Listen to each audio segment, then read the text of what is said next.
Hi, 7th grade. Welcome back. Today we're going to be doing something similar to what we've been doing already. We are going to go over the exit ticket, and that does take maybe 5, 6 minutes because I do go over every question. I've been also giving feedback on answers that are incorrect. So this is what the data looks like right now. We have 10 students that got a perfect, good job. 11 got a 16. These exit tickets are getting longer. I'm going to try to trim them and make them shorter and the reason they're long is because I'm including a lot of the stuff that I already focused on that I want to review. Okay. Um, this one seems to be the question that most students had a really hard time with. By the way, only 84 students have taken it so far.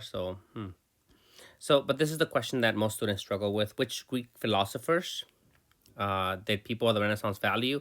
This came from the reading that I did yesterday. It was Socrates, Plato, and Aristotle. Okay, and we're gonna talk about that in a second. Huge shout out to Ernesto, who's my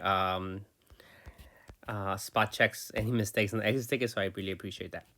What did people of the Renaissance think of the medieval period? So this is much better than the previous exit ticket, right? But there's still 9 students that think that the people of the Renaissance thought of it as a great period. The people of the Renaissance did not think of the medieval period as being a time they should model their civilization after. They thought it was a dark and ignorant time when classical civilization had been lost, when classical knowledge had been lost, people were living in darkness and so forth. Okay, so keep that in mind. How did Europe benefit from the fall of the Byzantine Empire? Again, similar to the previous question, right? People that lived in the Byzantine Empire, they brought with them knowledge of the classical civilizations. Which of the following was the center of which of the following I was like, wait, is this a question that I think that I already gave? But no, it's just very similar, right? What was the center of medieval life? It was religion, right? If you said humanism, that is incorrect because in the medieval period they didn't focus on humanism, they focused on religion. Religion was the most important thing, okay, or aspect of life. What did the Medici family from Florence make? How did they make a lot of their money? They did not create or sell arts. They weren't painters. They didn't buy and sell arts. They made their money through banking. You'll see that today, banking. They were able to lend money to people and charge interest.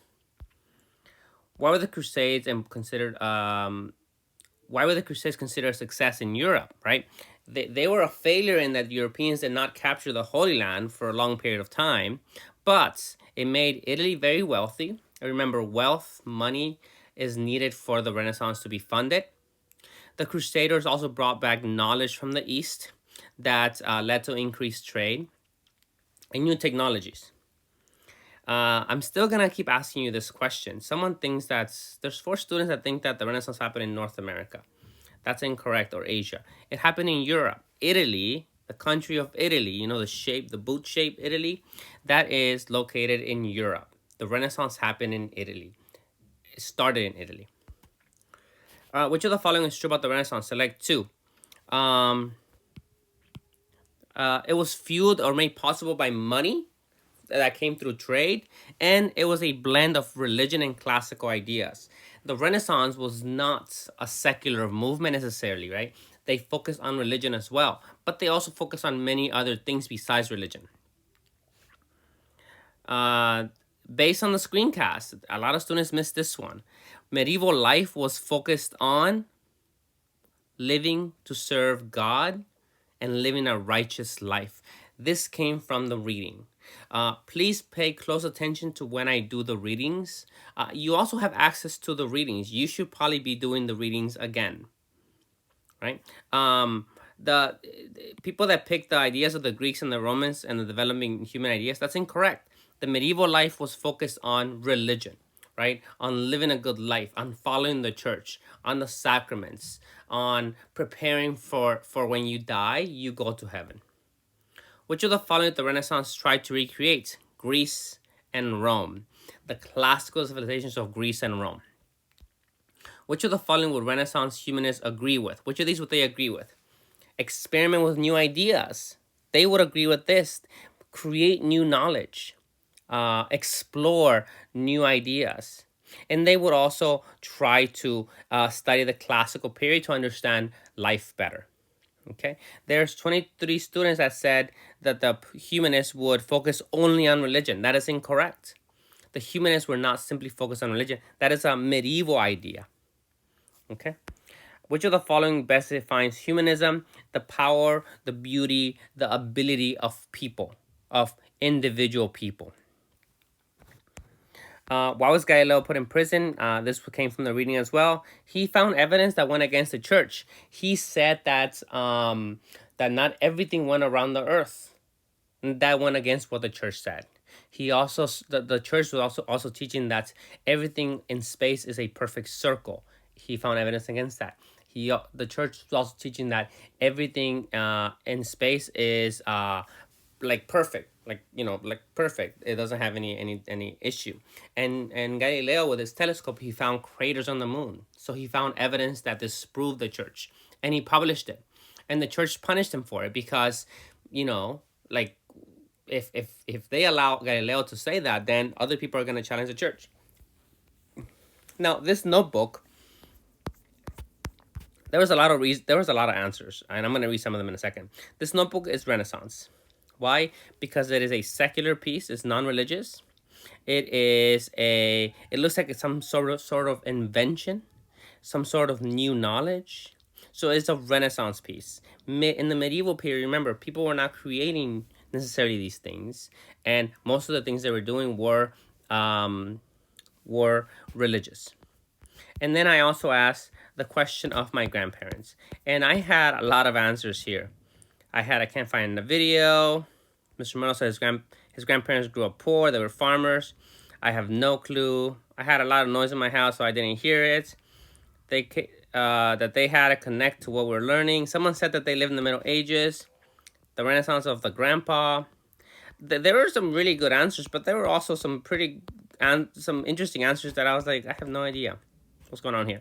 So the reason I went over this was because when you are poor, like my grandparents were, you don't spend your time or money trying to be cultured, trying to learn how to play the piano, or trying to learn how to draw or create a poem, right? When you're poor, you are simply trying to survive. You are trying to get food, and you're trying to find shelter. You're trying to find things that make your survival easier. And that's what the Middle Ages was a lot like. They were not creating new things. They were not developing new technologies because life was very difficult. Very similar to my grandparents. They didn't spend their time looking at rainbows and painting that rainbow or studying new math problems. And that's why I brought that up. Okay. First, I'm going to start with this video, and this talks about we're gonna talk about humanism today, and we're also going to be talking about the Medici family. Here we go. I'm gonna stop this video once in a while.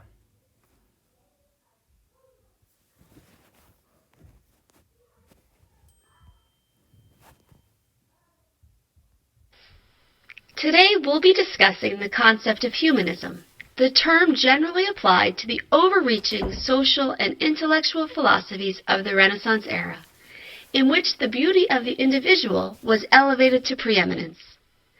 So the individual, different than focusing only on religion. To put it in simpler terms, humanism is the belief that man has beauty, worth, and dignity. Therefore, life here on earth should be cherished rather than rather than simply endured. So life should be cherished. Life should be celebrated. Life should be enjoyed. It's different than what was happening in the Middle Ages, where you just live your life as best as you can because something else is waiting for you, heaven. Before we delve headlong into humanism and the effect it had on the individual, we must first discuss the reason behind its development. During the Middle Ages, between about the 3rd and 13th centuries, life and culture were primarily focused on the church and religion. However, toward the beginning of the 14th century, the power of the church began to greatly decline. This decline is the main reason for the development of humanism, as people became less interested in thinking about God, the afterlife, and the saints, and more interested in thinking about themselves, their natural world, and the here and now. Many historians believe there were two main causes of this decline. The first being the Bubonic Plague, which ravaged Europe and killed over half of many countries' populations. As the plague devastated and destroyed, the church was helpless to stop it. People prayed, people filled cathedrals, yet loved ones continued to die. This led many to disenchantment, causing them to seek out other explanations beyond the spiritual for human suffering and loss. The second, and perhaps most profound reason for the decline of the church was the rise of the market economy. As money began to be amassed through trade, the power of the church declined even more. From this rose city-states and monarchies governed more by economy than religious restriction. All in all, the church became too stuffy, too impractical, and too rigid. Thus, it was replaced with the secular human's capacity to learn, create, and especially enjoy. In short, it was replaced with the idea of humanism, where the study of human progress and human nature is at the center of all things. Now that we've covered the reason for the development of humanism, we can dive into what this actually meant for the individual in the areas of independence and interests. First, humanism radically changed the idea of individual independence. Prior to the 14th century, much of Europe, and especially Northern Europe, practiced the feudal system in which wealth was based on land ownership. Generally speaking, under this system, people were seen as part of a collective whole to keep feudal society and the manor system following them without question. However, as we mentioned earlier, thanks to the plague and the rise of trade, the power of the church and feudalism shrank, and the importance of the individual grew. Man and human nature were no longer seen as totally sinful and in need of punishment, but instead as independent, beautiful, and individual creations of God.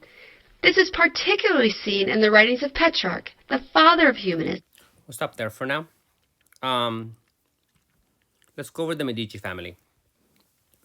So we went over the exit ticket. We are going to do the informational. We did the humanism video already. So I need to do this. This one's going to be a little longer. And then the exit ticket. Here you go. The Renaissance.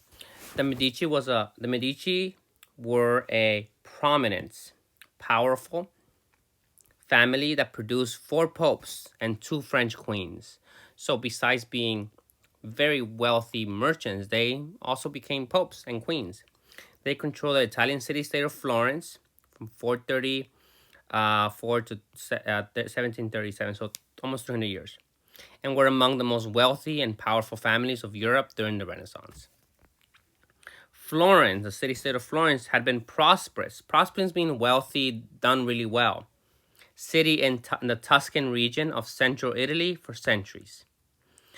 After the fall of the Roman Empire, in the West, a number of prominent families took control of the city and often fought wars amongst themselves.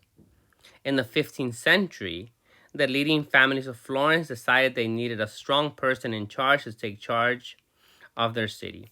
They chose Cosimo De Medici to take control of the government.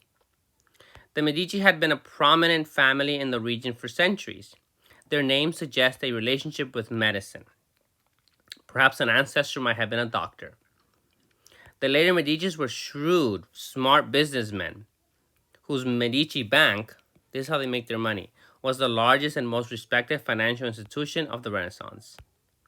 When Cosimo took control of the city, he maintained the appearance of the Republican government by appointing relatives of people he could control to important positions. And sure enough, when Cosimo died after 30 years in power, his son and grandson continued his policies. Cosimo's grandson, Lorenzo, was not only a shrewd, this word keeps coming up, shrewd, banker and clever politician, he was also a scholar and a poet. Under Lorenzo's leadership, Florence became one of the most beautiful and prosperous cities of the Italian peninsula, as well as the center of the Renaissance. The Medici were patrons, right? People that pay for certain things, who funded artists and scientists. Lorenzo was a patron of Leonardo da Vinci. Galileo Galilei tutored several generations of Medici families. Through the family withdrew, though the family withdrew their financial support for their scientists when the church charged Galileo with heresy. The last Medici ruler died without an heir in 1737. Florence came under the Austrian, so this is not necessarily relevant. Medicis are called the godfathers of the Renaissance because they gave about $500 million in today's money to different people to create the Renaissance in Italy. Okay. This video is gonna be a little longer, and I apologize.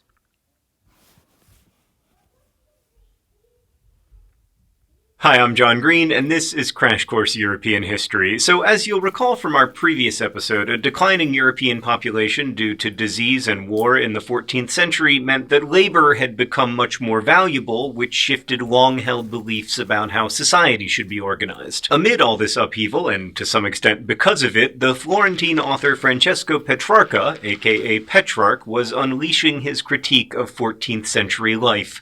Living, he lamented, I despise what melancholy fate has brought us wretches in these evil years. Oh, the 1400s, the 14th centuries of 1400s. Truck, are you sure you weren't writing about now? It's almost like people always feel like they live in the worst possible time. At any rate, unhappy with the state of things in his Europe, Petrarch turned to Plato and Cicero and other ancient writers whom he thought of as residents of the Old Age. In fact, Petrarch gave the era in which he lived its name, calling them the Middle Ages, just as his writing and research helped usher in a new age that we now call the Renaissance.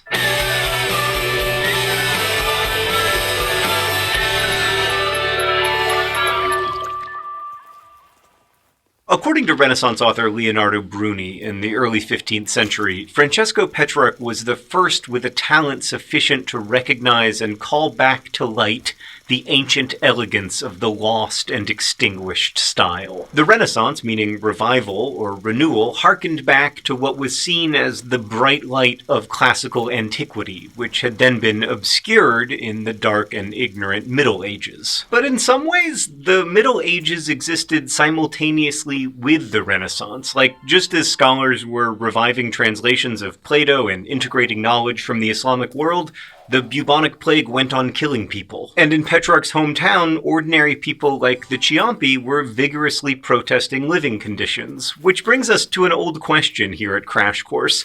Was the Renaissance really a thing? Was it in fact just a continuation of the medieval world, or was it the dramatic change that Renaissance thinkers believed it to be? What do you guys think? That the Renaissance was it just part of the Middle Ages, or was it really something different? The writers and thinkers of the Renaissance scoured monasteries for ancient works, initially written or at least influenced by Roman writers.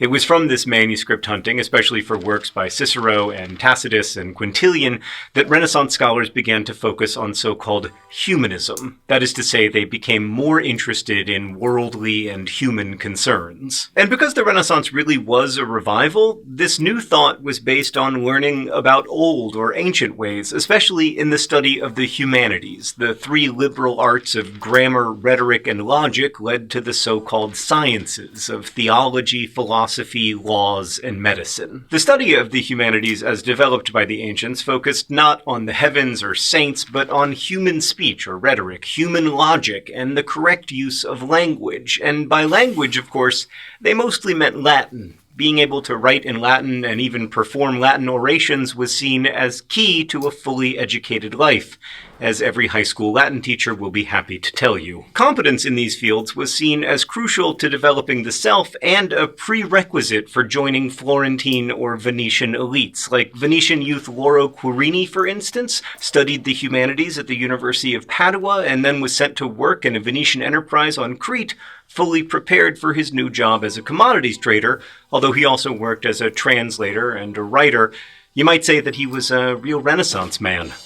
I'm sorry. The Italian city-states were the heartland of the early Renaissance. In these prosperous cities, artists, composers, writers, and scholars thrived alongside the commerce that paid for everything. Urban merchants and manufacturers built a brisk business that brought in products and ideas from around Afro-Eurasia, and some families achieved immense wealth, which allowed them to support the world of Renaissance thinkers and artists in a system called patronage. I would brought us wretches in That's what the world. Neoclassicals and scholars built a brisk business, thinkers and artists in a system called patronage. That's where the term patron comes from. I would like a phenomenally wealthy patron like Lorenzo Medici. If any of you are out there, I am available. And I would like all of your ducats. You can visit patreon.com/crashcourse. But at any rate, banking institutions also sprang up, and bankers funded civic events and the construction of lavish cathedrals. Bankers also backed or personally paid for the building of masterworks in the classical style, that is, in the style of the restrained, stately design of the pre-Christian Roman Empire. Did the globe open? Is there a neoclassical piggy bank in the center of the world? There is! You know all the white statues of the Renaissance that take their whiteness from the white statues of the ancient Greeks and Romans? Yeah, they were not white. They were painted. Here are some of our best guesses of what actual... So the Renaissance artists and sculptors made statues that were white because they were trying to create statues like the Romans. The problem was that the Romans actually didn't do white statues. They became white because they lost their color over time. Classical statues looked like, and as you can see, not very much like neoclassical white piggy banks. Nonetheless, the idea of unpainted marble or porcelain or whatever has proven so powerful that even though we now know that ancient statues were painted, we still don't paint our neoclassical ones. Bankers also financed artists needing funds to complete their works, including Botticelli and Michelangelo, and city governments themselves were also important patrons of the Renaissance, while individual leaders often spent as much as 6% of their personal income on the arts. Why? Well, largely for the same reasons that rich people fund art and buildings today. For status, for recognition, and maybe even for the love of beauty. But also, funding public art and cathedrals and the like served to legitimize the wealth of those families.